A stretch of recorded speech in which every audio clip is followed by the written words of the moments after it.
This is live from the COVID virus environment. This is us flying high. I'm in my home studio, and Zach and everybody else, we are all kind of hunkered down in this brand new environment. And a couple things I want to start out with today. First of all, this is Laura Meeks, Fly High Living. I am a transformation person. I have transformed myself in an incredible way, and I teach you how that you can transform you, your company, your employees, whatever it is that you need to transform. I am an expert at transformation. Obviously, in this new environment, one of the things that is going to come up a lot is not only how do you stay sane, and I just did another radio broadcast here locally in Palm Springs. And their question to me was, as a life coach, what would you say to people who are stuck inside and going crazy? There's some people do well when they're like home with their spouse or their kids, and others don't do as well. But my big advice is this: is that if everything that we know about human life is that what you're thinking is creating and manifesting this world that we are in. And so given that idea and the law of attraction, limit yourself. If you're holding I wish I should have had my little remote thing, but if you're holding the TV remote, back away from the TV. Because right now, if you're if you really want to make yourself go crazy quickly, watch 16 hours of COVID virus on CNN or MSNBC or Fox News, and you're going to drive yourself bonkers. So my first piece of advice is make sure that you limit yourself. You can watch 30 minutes in the morning, 30 minutes at night, or pick one show. Like I like Rachel Maddow, so I might just watch Rachel's show, or you may have a favorite as well. So first of all, limit the negative coming in, because that's a huge part of how to keep yourself sane. So in the end, we want to create an environment in our mind first. Now, the other thing I will tell you is, as a pilot, and I was commenting on Brian looks more like a pilot to me than today, and I'll introduce Brian here in a second. But as a pilot, one of the things that's important when the oxygen, they tell you about the oxygen mask coming down, and the fact that you put it on you first. And the reason is you can't help anybody else if you pass out and die. So it's important to put it on you first, and to integrate that into your new COVID environment. You stay safe first. So you wash your hands, you keep yourself out of trouble so that you can help other people. And then once you're healthy, then you can help other people. And one of the things they're pointing out on the news today was the fact that a lot of people are actually experiencing the virus and moving through it. Some people not even knowing that they have the virus. But once you get to the other side, your body has built the antibodies, and then you can go actually become a big help to other people because you're less susceptible to it. So all of that just being said, keep yourself safe first. And then and the best way to do that is to sit here and listen to us while you're sipping some tea. Today I have the pleasure of having Brian Rouley with me. Brian is a friend and a fellow Toastmaster. But as we've gotten to know each other, one of the things that I love about uh, human life is that you just never. It's hard to put yourself in other person's shoes, and so the more you engage with other people and hear some of their stories, then you realize, oh my God, there is some interesting stuff. So Brian's a Toastmaster, he's an emerging speaker and a blogger. He is very much a techie, so so we can delve deep into the mind of a techie, and hear what's going on there. But he also is a fan of Emerson and some of the other people that I love to read. So Brian, say hi and correct whatever I said about you. You can rephrase that in your own words. Okay, well, you are correct. I am a fellow Toastmaster. I was just sending you the last two lines of this blog post that I was reflecting on today, but you can Oh, I'll send you the blog post as well. Anyway, I am a techie, as you said. I prefer genius, but I'll take Oh, techie. genius. I consider it genius. That's okay. I used to Yeah. I used to have a different answer when people would say I was a genius. I would play it off like, no, I just have a lot of experience or whatever. Now I just say, yep, I am. Yep, I am. I am a genius. You're right.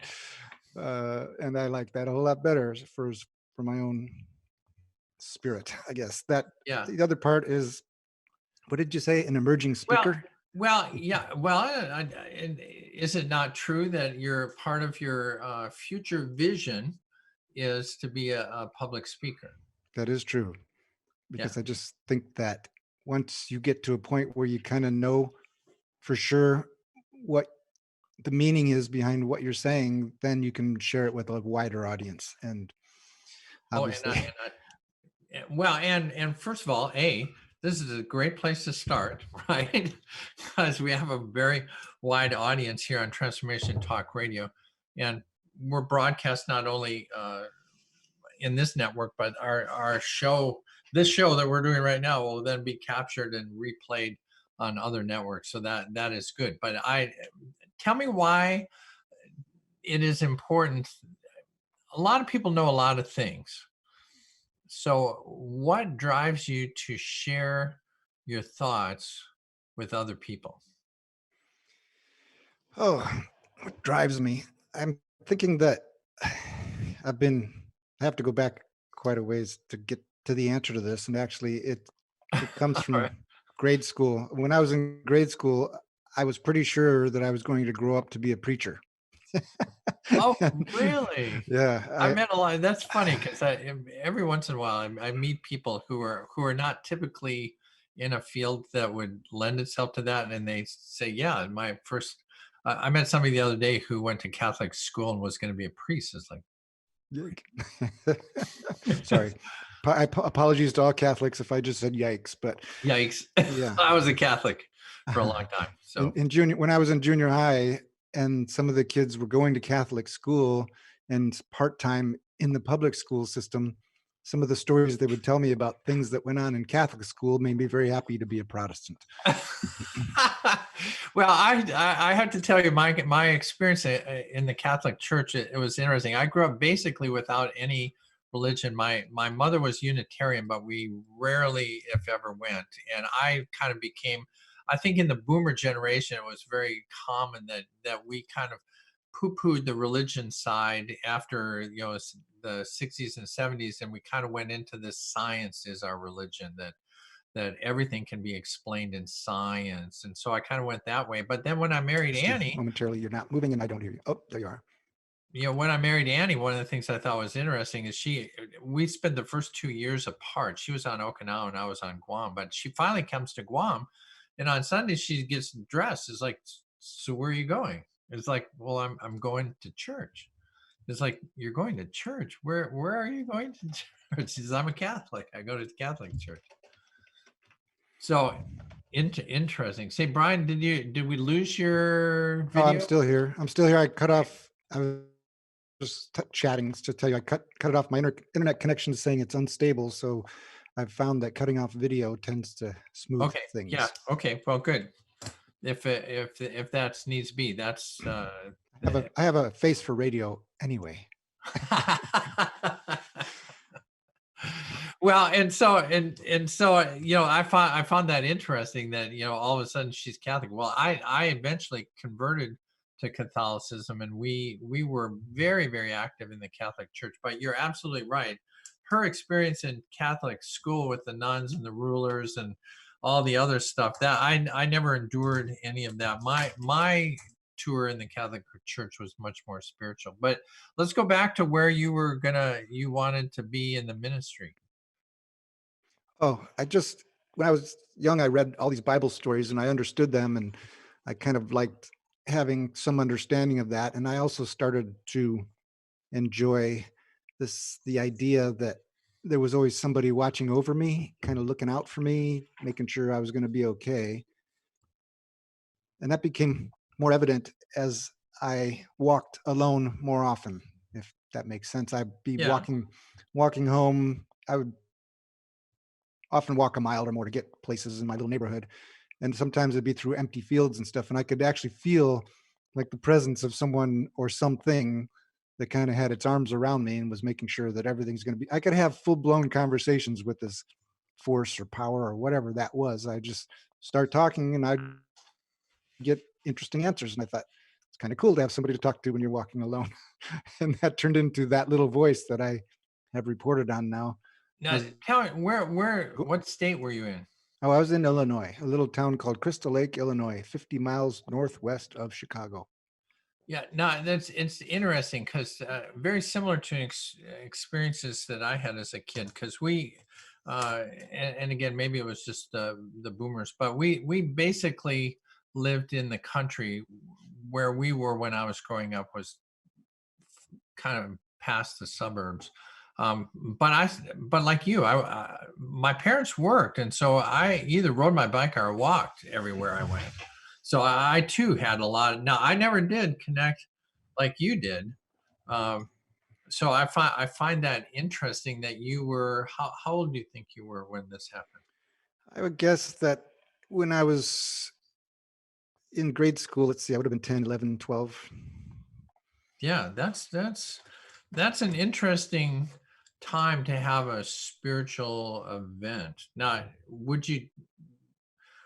could you tie it to religion, or what was for you it more of a just like a voice? I Guess don't that, tell mom, but I heard that a voice. no, that's the kind of thing that was interesting is I don't remember telling anyone about it in my family. I just thought they would think I was goofy or whatever. And I I think just knew what I knew, which is the difference. See, I in my writing too, I say it's great to have faith, but once you know something, faith is unnecessary. It's because it's not what you believe, it's what you actually know to be true. So because I knew this, I felt like um, I could manage it. I could be connected to it without having to be ridiculed for having voices in my head or whatever people would think about it. So I really didn't check with anyone until I got old enough to understand that it had always been there. And it comes from, I think it started off as a mechanism created by early childhood experiences where certain things happened that made me want to guard myself or wish that I had someone looking out for me or protecting me. And I think that's where it came from. It started off as the need for protection, then it became something I knew was there offering that protection. And it was kind of cool to get to yeah. that point. Well, and I know you have spoken a number of times of some of the challenges that you had as a young child, where you may have felt like you needed protection. I thankfully didn't have that sort of stress that you might have had. Now, but let's go down that road for a little bit. You're 12, 13 years old. You're walking through a field. You hear a voice. It's a calming. I mean, do you feel? I mean, you as you mentioned, part of the reason that I love this topic, because the kind of the whole topic today is that voice in your head, that little voice that you hear. And this obviously started early for you. A number of my favorite books talk about connecting to something outside yourself, and for some that's like a shocking, oh my god, what is this? Neil Donald Walsh very famously wrote a number of books about his conversation with God, hence the title Conversations with God. um, do you associate this voice with uh, God as from your religion, or do you associate it as a spiritual person? I always ponder it more as a source of energy, source of vibration. But understanding my Catholic background, that would have been labeled God. But how would you label it? Yeah, that is something I've also written from time to time. I say you can call this voice anything you want. You can call it your spirit guide. You can call it uh, I don't care what name you give it. I often say you can call it George for all I care. Just give it a name if you need one. But the the interesting part for me is that having understood that, and then having read the Conversations with God, the books you mentioned, there are Yeah. 3 volumes. that I thought, oh, that's really a cool idea because I like writing. And I, at some point, got to the place where I said, I really ought to try that. And it turns out I was in the depths of despair at that moment. I just thought, this would be a good time for me to just test this thing. And I sat down with a computer screen and my blank page in front of me. And I just basically said, "Hey, are you there?" And that little voice was just like, I'm always here. What's your problem? It's like, And what I were swear you my waiting for? yeah, yeah. That little voice has a kind of a sarcastic, biting wit, and it's always like, I'm here. So what? What do you want? And Yeah, just, then I can ask and have that conversation. And I did, and I wrote it all down. And when I read that particular writing, it really does sound like to me like the better part of me was saying, yeah, yeah, yeah, this is like your adult or your parent voice that tells you what you already know to be true and what's right. But sometimes you get desperate, let's say, and you get to a point where it's like you're so afraid and lonely and separated from others that you just feel like you're disappearing, and that little voice is like, man, come on, slaps you around a little bit, wake you up and say, get your head back in the game because we're good. You and I we've always been good, and it's always we. The little voice actually came out in conversation at some point. I was like, so I've been thinking of you as a singular thing. And that little voice was like, well, what the hell do you think heavenly host means? I was like, oh, it's like, that's oh biblical stuff. yeah, I was like, I forgot about that. yeah, Okay. yeah. Okay. All right. Well, I find that um, I just love this whole idea and this whole topic in that it's interesting. First of all, labels. I spent a long time in the Catholic Church. Well, a long time, probably not as long as most, 10 or 15 years. Uh, Famously, they did not agree with my gender transition. And it's not that, and it's funny because one of the things I found about religion in particular is that I've talked to a number of priests and they get it and they understand it. I've talked to a number of people in the Catholic Church, they get it and they understand it.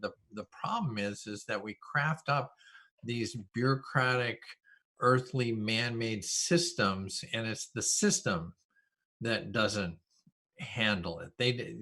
They weren't sure exactly that what the rule was.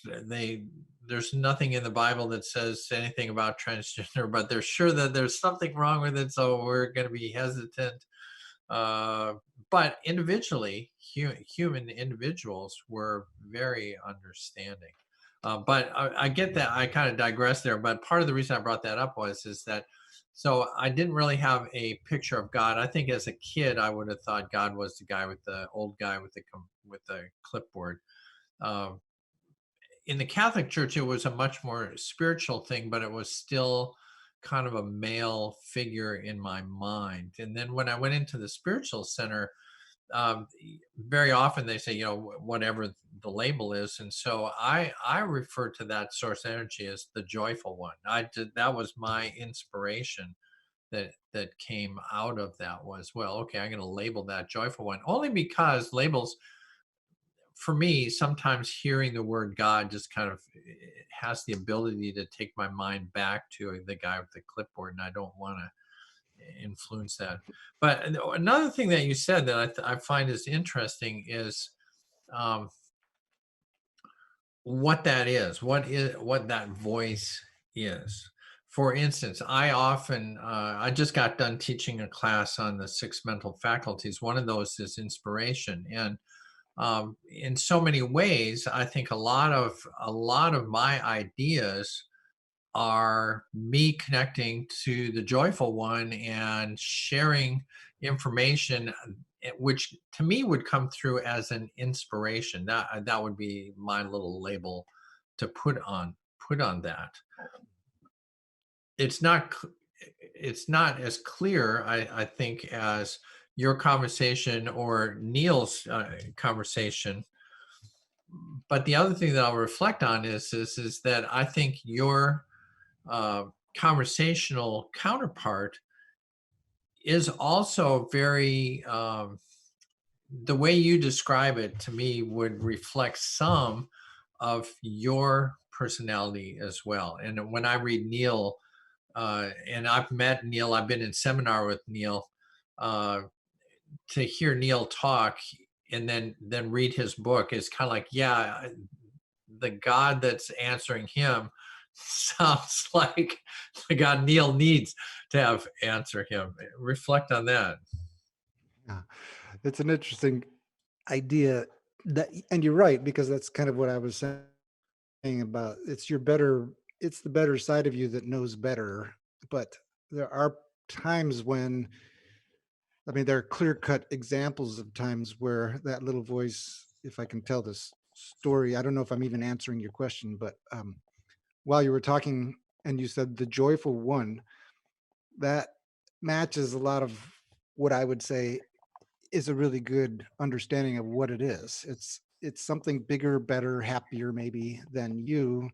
I was just looking at Mr. Blue Sky by Electric Light Orchestra, Yeah, I saw because that.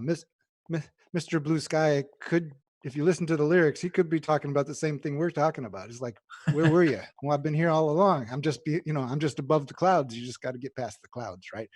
Yeah. Anyway, and you know that one. You know that one because of your pilot experience. In any case, the story I was going to tell you is what prompted me to talk about this at Toastmasters was two things that happened. One happened in my office, and the other one happened on my way to Toastmasters. That little voice said, "Turn left here," and the arrow to turn left was red, and the green light to go straight was right ahead of me. And I was like, "What are you talking about? Turn there? It's red, and I got green light," and I just ignored it. And then just before I passed through the intersection, I saw the green arrow, the red arrow turned to a green arrow. I was like, "Oh, I could have turned." And then I got to Portola where I had to turn left, and guess what? Construction. Yeah. I was like, It's "Oh, like, oh, that's I was that's what you were telling trying to you, do." I Yeah, inspired exactly. So you. you don't ignore that little voice, right? That's the lesson in that. But Yeah, you well, can, and this is we're coming close to a break, but I want to kind of riff on that for a second because uh, during my recent class, when we're talking about inspiration, one of the challenges that I think that we all face is source or the joyful one, whatever your label is always talking to us. The information is coming in, and I also think kind of the way you're describing it is coming in a way that you can understand it. If you would take the time to pay attention, another one of the six mental faculties is will, the ability to focus. And part of the challenge is so much of our society says that if you hear voices in your head, we're going to send you in the old days to the state hospital. You you're going to crazy. Bellevue. Yeah, we're going to Bellevue with you because when people start hearing voices, but the funny thing is those voices are very important to all of us. And culturally, we've said, okay, that's kind of crazy. Here's the boxes. This is how God should talk to you. If you're Catholic, you're going to be in prayer, and then something's going to happen. But the more I'm around people who really understand not only religion but spiritual life, you realize that no, those spiritual that spiritual information is coming into you. And part of what we did in class was to focus on the idea that when you get that left turn, I think I should turn left now, is like, I'm going to try it. I'm going to, and this is kind of what I told people, just try it. Just listen sometimes and just follow it and see what happens, because more often than not you're going to realize that, oh my god, if I had turned left I would have avoided this whole construction thing, and now I'm late for the meeting. It's like, Yep. oh man, if I'd only listened. And there are so many parts of our human capacity that I think people don't pay attention to. So I have to say this: we are coming up on a break. I am going to cut here to the commercial break, but when we come back, I want to talk. I want to talk more about this little voice and how you communicate with that, and how other people can maybe connect to some of those voices. And the other thing I want to talk about, I'm an Abraham Hicks fan, and a Theo fan. So I want to talk about people who manifest as well. So this is Laura Meeks Show. You're on Laura Meeks. If you want to get a hold of me, Laura Meeks at Fly High Living is where I am. And we're going to cut to a break and we'll be right back.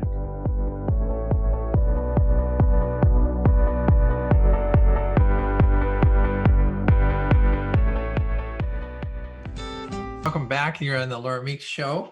We come to you live every second and fourth Wednesday at noon Pacific.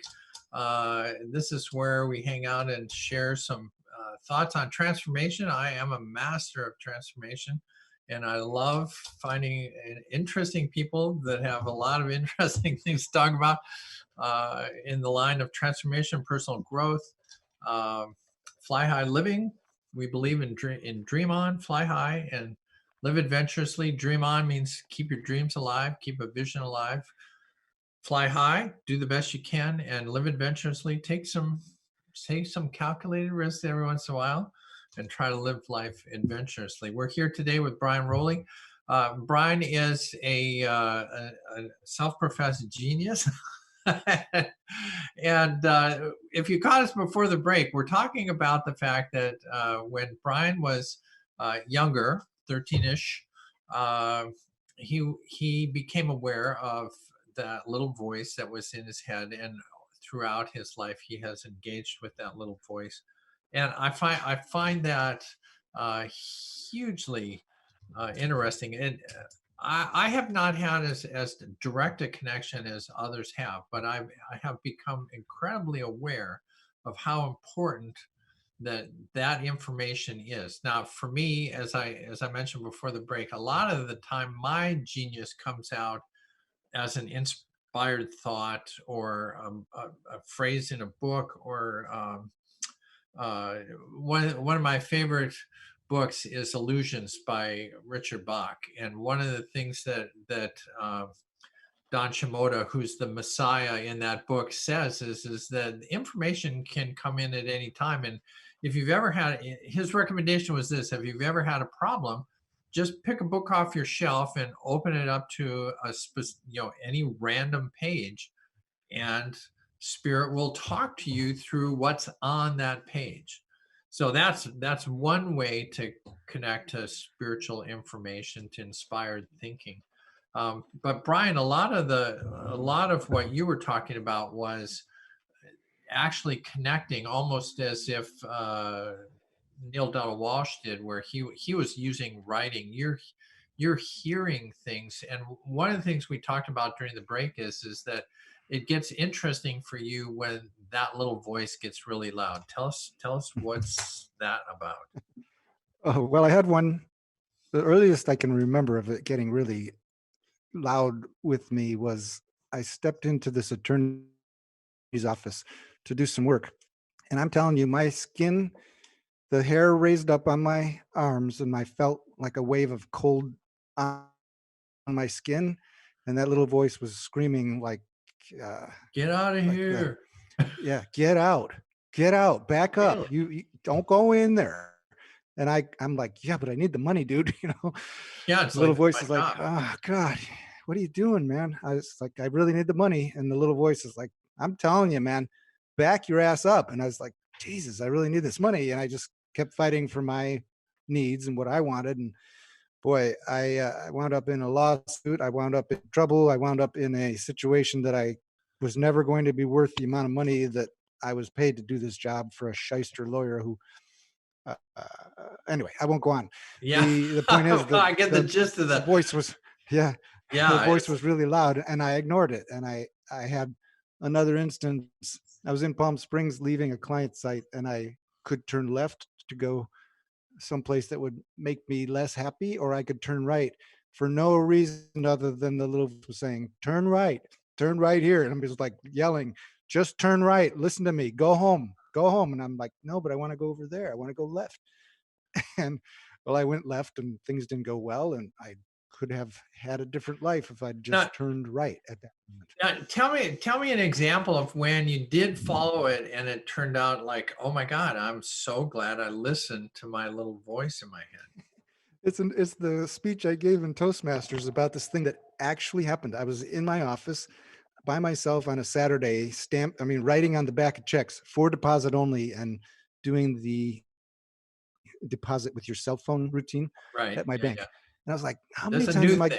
We Yeah, well, this is probably 2013 or something Yeah, us older folks, 2014. we just learned about it last year. Anyway, I keep writing for deposit only. And I just got tired of writing those 3 words. And I thought, I wonder if there's a stamp. I could just go get a rubber stamp that'll say for deposit only. And I Yeah. thought, well, yeah, I'll just go to the office store. So I look up on Office Max or Office Depot, they have them. And now I start doing the math. It's like, okay, so it takes me about 3 seconds to write this. How many 3 seconds do I have to do before I recover the money? The nine In other dollars words, for the how much, stamp. yeah, how much time would I save, at 3 seconds a piece to not, just say, oh, you really don't need the stamp. And as soon as I started thinking about that, that little voice said, go do it because something good could happen. You're not going to have that something good while you're here in the office by yourself. But if you get out there and you take this ride, something good could happen. And I was like, ooh, that's strong. I mean, that was not just a feeling. It was that actual explanation was, but something good will come of it. Just go. Don't worry. Don't think about the money. Don't think about the time. Get your ass out of the chair. Get in your car. It's a Get your nice butt day. up. eh, yeah. And I'm sorry to swear. I don't know. But We're on anyway, so I went internet. and did this thing. We can do Yeah. whatever we want. So I went to Office Max in La Quinta. I drove the 10 minutes or whatever. So I keep trying not to calculate the time and the money that's involved in this. It's funny how this is But going I through get your the head, little, by the way. It's yeah. very So I calculated. get the little rubber stamp. And as I'm about to leave, I pass by this shelf that has closeout items. And I look in there. There's a CD set written by the guy, the Habits of Highly Oh, Effective yes. People. Stephen Covey, Seven Habits Yeah, of Highly Effective that's People. it. And the title of the CD set is Find Your Voice, I which hear my voice. happens to be also one of the slogans Toastmasters used to use. And I thought, there it is. This is the thing I was supposed to find. The rubber stamp was not the thing. I was coming for that, but this is the thing I, that that little voice was trying to get me to find because it was really useful. yeah, well, and I think that's so important that people. This is kind of why we were talking about it because of all the other tools that we have as humans, and intuition is part of what we are gifted with. Um, those are things that are helpful to you. But again, so many people are inexperienced and unpracticed in paying attention to that voice. Okay. And and I'm sorry. I even just wrote you as another. Sorry. especially now during this COVID, and this is it was interesting. One of the things that they did a study on inspired thought. So there were some psychologists that wanted to see whether inspiration was important or not. And interestingly, they studied people who were making a large um, purchase, so like a car or a house. And what they did is they asked them ahead of time, you're going to walk in and get a car. What's your gut feeling about which car you want? And then which car did you buy? And interestingly, they found that especially for humans buying large things like cars or houses, that your gut feeling is by far and away the best information you have. When they went backwards and they said, okay, because I have to say, there's a part of me that wants to research. That's part of my male background and part of uh, my scientific training is that if I was going to go about in a car, I would, in general, I typically would go on CarMax or do some research and figure out what the reviews were and all that. But one of the things that they found is those people that did all that research and bought a car didn't like the car they bought as much as the people who said, if you've seen my car, I like that pink bug. That's that's the cutest little car I want. And honestly, that was my inspired car when I came out to California. I had driven vans forever, and I said, "Well, God darn it, I'm not driving vans anymore. I want a cute little car that just is me." And I bought that bug and painted it pink just for me. And I love that car. Love that car. Ever since I still have it. I still drive it every day.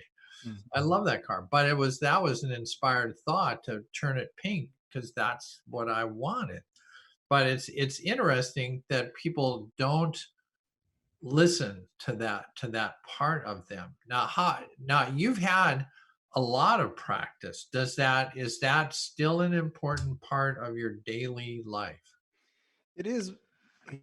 And you mentioned Emerson earlier, and you actually mentioned the idea. I'm turning behind me because there's a Yeah. book. This is the book that I use. You said, A Return to Oh, Love. Return to Love. Love Yeah. Marianne Yeah. Williams. So that's where I can flip open a page quite often and I find exactly what I'm looking for, or something absolutely relevant to what's going on. Sometimes it involves other people in my life. Like somebody was doing a resume. I flipped to a page that was about your resume is about how you're helping people. It doesn't have very much to do with what you've done. It's Yeah, about it's not like a your list of the value to the world, that kind of thing. yeah. And I thought, well, that's kind of cool. And then I saw some stuff in there about relationships. One of my very close friends is going through some relationship changes. And so it was very pertinent to what I would say to her. So I just shared that passage with her. The thing that I wrote to you in the chat is that I think authors, because of their relationship with words, have a better capacity for putting for gathering the meaning, because you can have gut feelings, you can have instincts, but until you can put into words what that inspiration is, it's not quite as concrete.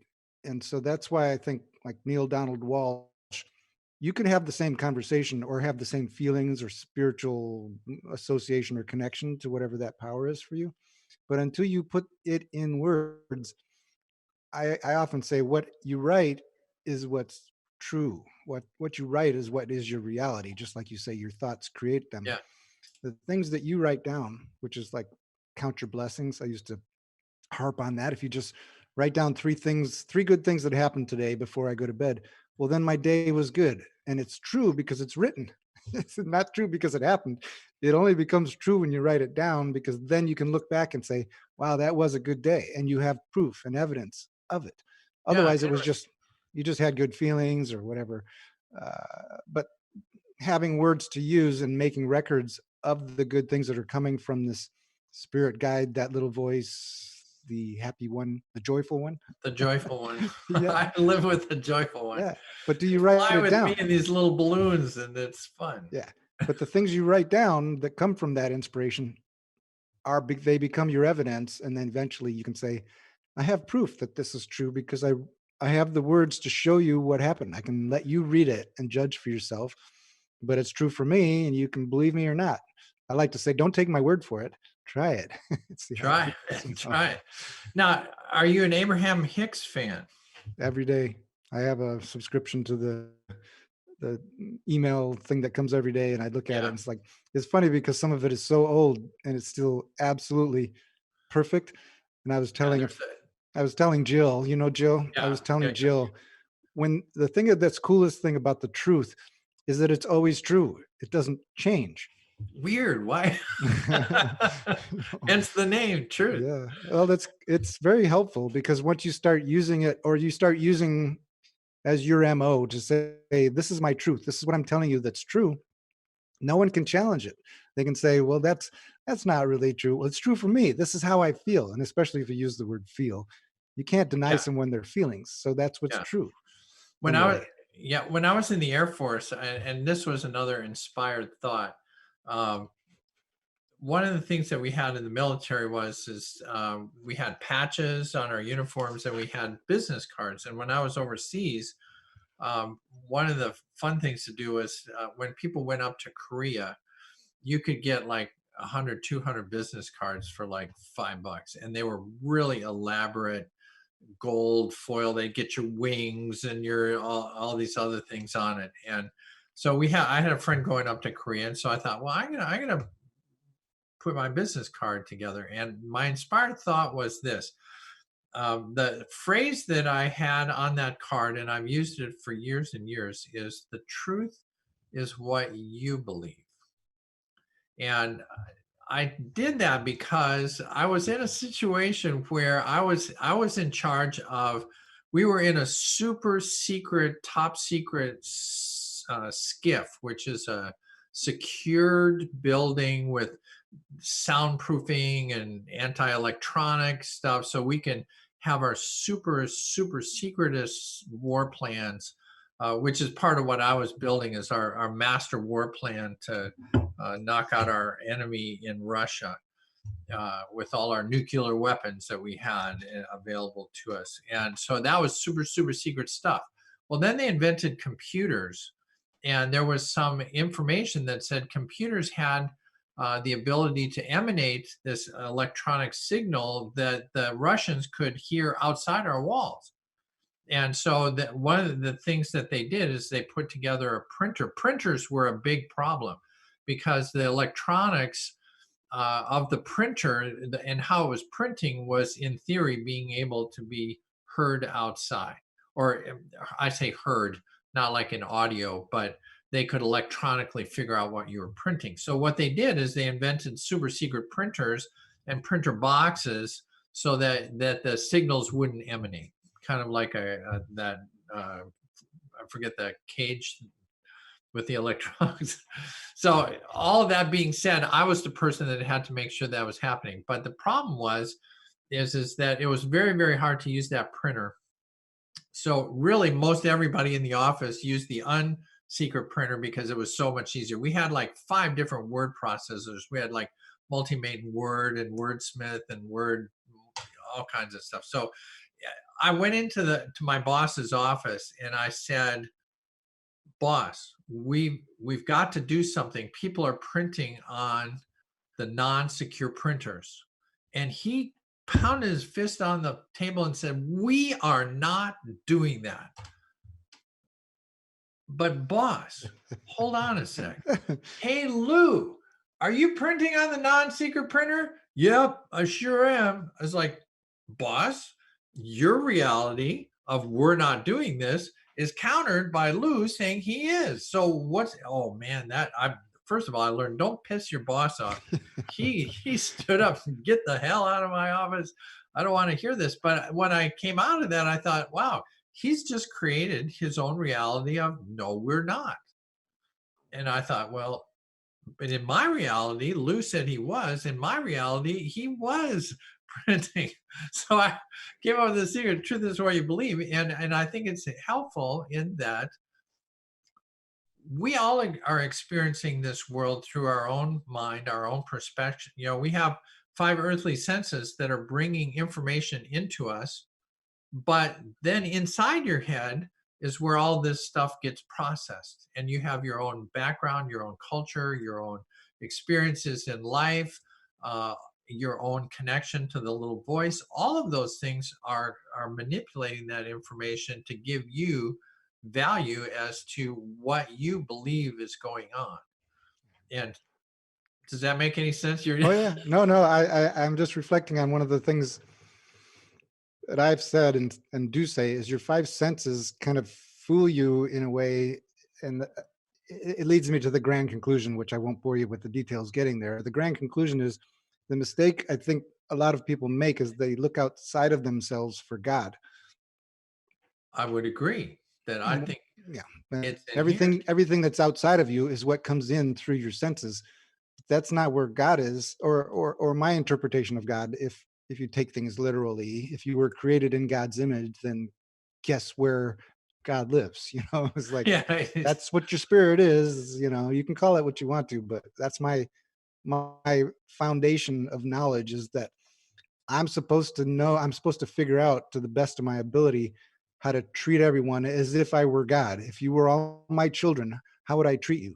I'd be as nice to you as I possibly can and wish for your best life and try to help you be successful and happy. That's what I would do if you were all my children, right? It's a really nice way to treat people. You just, you go out into the world and you be nice to every stranger you meet, and your world gets better. Yeah. Well, and so I want to go back to Hicks. So in the land of, because one of the people, and I may have shared this with you, I may not have. I have been associated uh, with Marcus and Sheila Gillette. Sheila Gillette manifests an entity called Theo. She's been doing it since the 60s. It was her that uh, who is Esther Esther. Hicks. So Yeah, I remember that. Esther went to LA and met Sheila and watched her manifest. Months later, then all of a sudden, Esther's starting to feel some of these things. They went back to Sheila and said, "Hey, I'm starting to feel these things," and they kind of worked together until all of a sudden she was manifesting Abraham.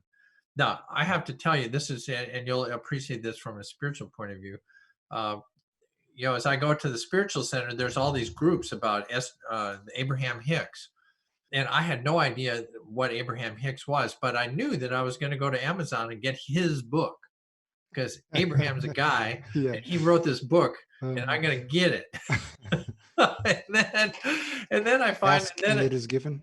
yeah, and then all of a sudden I get on Amazon and it's written by Esther and Jerry Hicks. It's like, what? And then I read, it's like Abraham's a manifestation. Is like, whoa. I mean, like I'm like way, from my non-Unitarian background to where I am now.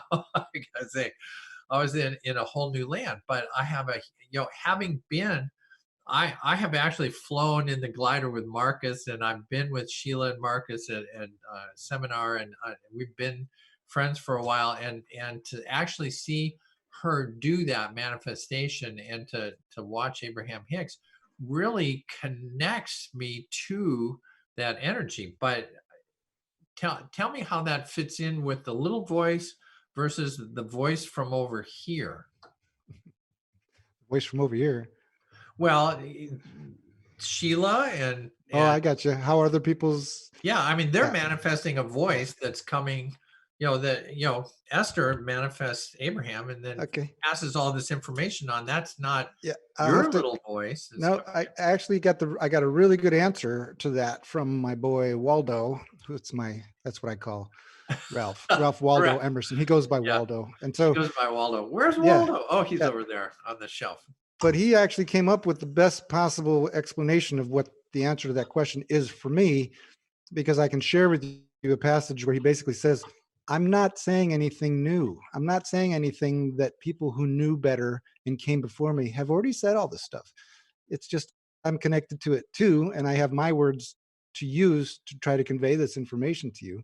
And I'm getting that same stuff from Esther and Abraham Hicks, is that she's just connected to the same channel that has the same information that Emerson Yeah. had in 1860, by the way. Yeah. And Well, I've been to and his you house, mentioned, by the way. you mentioned the Unitarian Church, which is where I was reconnected to Emerson. On the third time that I went to church, they were talking about Emerson and how he did his address to the graduating class of the Harvard. Yeah. Well, and Emerson was, I think, for a little while, a Unitarian minister. Yeah.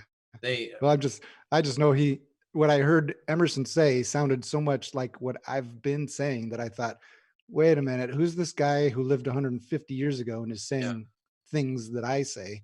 And that just brought me right back to Emerson. I've been reading him since then, and just it's amazing how Well, he Brian, expresses himself. I hate to say this, Brian. But we're out of time. Damn, we're out of time. But we continue this conversation. I will kind of end with this. The stuff that you're talking about, the stuff that I'm talking about, I too am very. One of the things that amazes me, because I read Emerson, I like Thoreau better, but I like Emerson as well. One of the things that I was really hit with is the idea that there is nothing that you and I are saying that's different, but it's important to the world to know that, sometimes people are going to listen to Laura Meeks on her show and understand it. I'm going to have a guest and they're going to hear it from you and they're going to go, wow, it was so clear when Brian said it. It's like that's why we're all here. We're sharing. It goes back to your original why share your information, because sometimes the way I say it and the way you say it's going to connect to one other person, and life is going to be better. Sadly, that's the end of an incredible hour. Thank you, Brian, for sharing and coming be with us. We will get you back on the show to finish some of this. There's a lot, there's so much more that we can share out there. This is, if they need to get a hold of you, do you have a quick, how do they get a hold of Brian? My name is Brian Rouley, and the last name is spelled Rouley. You can send email to brian@rouley.com. It's real Brian at simple. Rouley.com. We'll post that on the in the postscript as well. So if you want to get a hold of Brian, you can, or you can get me, Laura, at Fly High Living. That's how we do it. That's all the time we got. Thanks so much, and we will see you in 2 weeks at noon here on the Laura Meeks Show. Go out and make it a great day. Okay.